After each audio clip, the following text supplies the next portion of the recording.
it would be probably useful for me to kind of go through this thing, because I'm still trying to discover what happened. I feel still a little lost and bewildered, and I don't quite get it. And that's a common thing for me in my life, is that like some things, I mean, just politically, like I can't get how people don't see that politician's a liar. You know what I mean? I don't get it. And so for me, if I was going to write something, the concept of the title would be how I got into Scientology and why I got out. As a little kid, I'm talking about even before I could talk, I can remember being interested in people, really interested in people. And I was pretty shiny, and everybody wanted to, you know, pick him up and all this crap, and I didn't like that. And I could see people. I felt like I understood who somebody was pretty well as a little guy, and I didn't have any kind of, I might have had some judgment on it, but I didn't have a condemnation like, I just thought, okay, that's Dad, not just Daddy, but okay, that's that guy, and that's Uncle Gino, and this is this guy at the party as a 3-4-year-old kid looking around. And at a certain point, I think, certainly before first grade, I became very, very interested in who am I?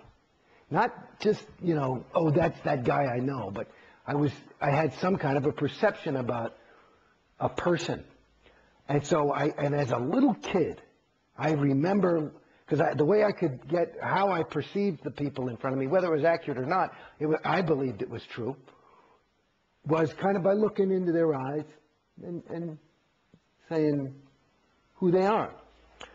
And so I remember as a little kid looking in the mirror, really not looking at how do I look, looking and trying to say, who am I? And I would say, who are you? Who are you? You know, as a 5-6-year-old kid, I remember, 8 years old, was pretty intense. And I never got it. And I just thought, well, I guess that's the life condition, that you know, it's too hard to self-perceive. So this was a question that was always, you know, and then I went up, and as I was growing up, and I played the fool and did normal stupid things and drugs and whatever.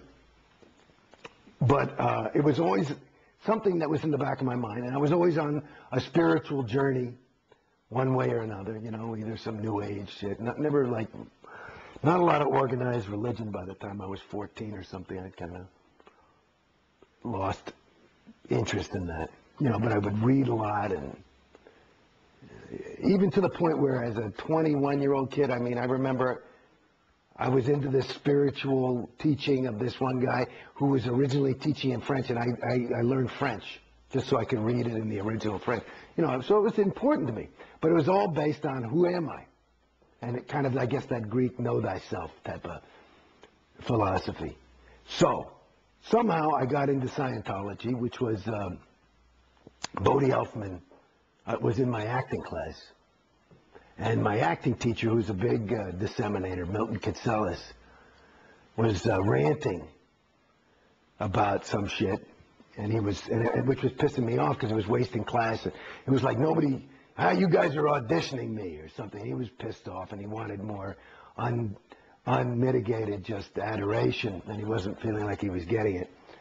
And in the middle of his tirade, I was sitting there, like, first thinking, who are these fucking people that are not, you know, flowing the correct amount of attention to the master? And then I looked and I said, I wonder if I am. And I said, do I trust Milton? And I said, you know what? I really don't. And that was kind of like a weird thing. I said, well, I don't. And I thought, who do I trust? I said, well, at least my parents. No, I don't trust them. And I was looking, I didn't trust anybody in the room. And then I had this realization, I don't trust myself. And so in Scientologies, I found my ruin. I found my own ruin.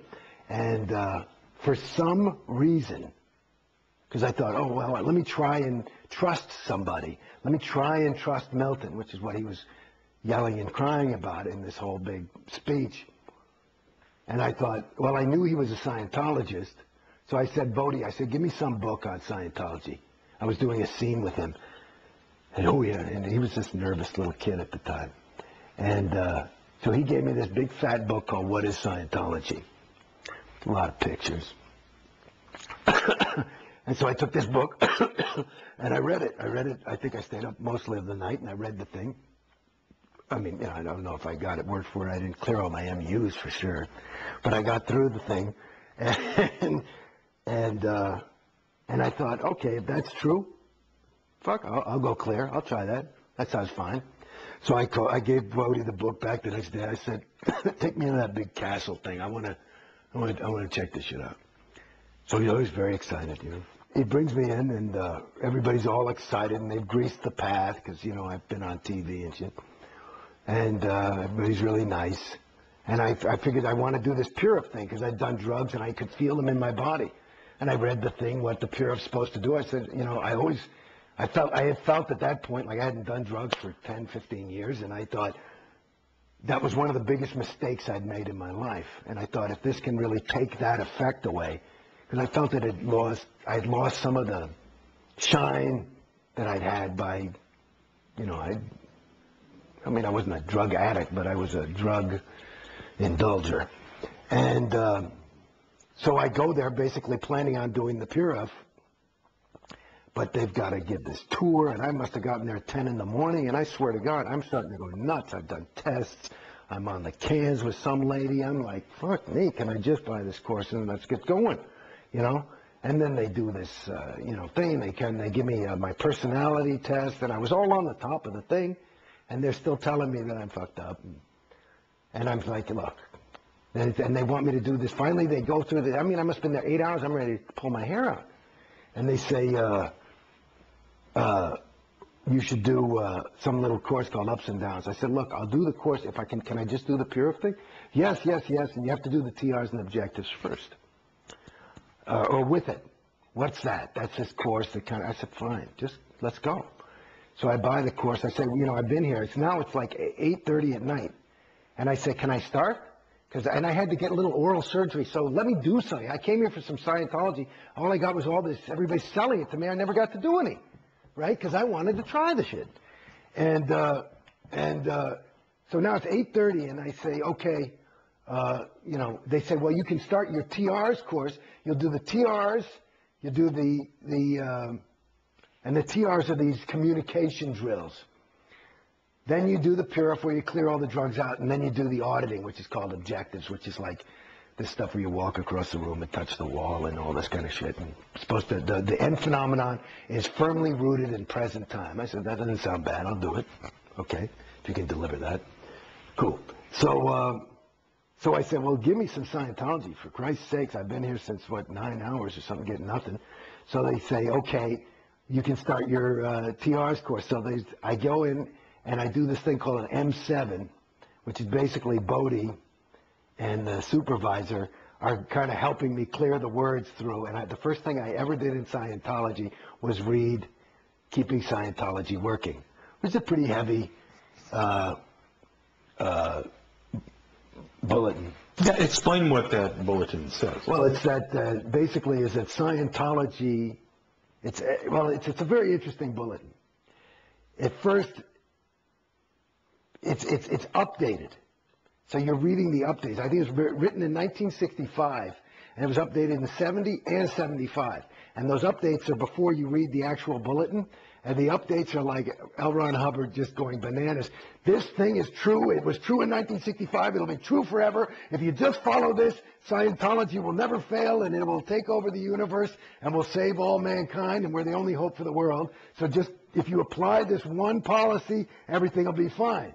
Now, in the bulk of the fucking policy is stuff of, you know, it's pretty heavy, you know, that if you're in Scientology an inch, you're in an ounce. I mean, you're in for the rest of your, you know, this is the billion-year contract shit. This is the heavy Scientology. We are the only hope for mankind, and whether you get it or not, it's the truth, and we're not here to placate you. We're here to try and save the planet, and they're the only hope for mankind, and so this is no game. So that was the first thing I got. I said, okay, you know, we'll see. I couldn't say, you know, I believe that, but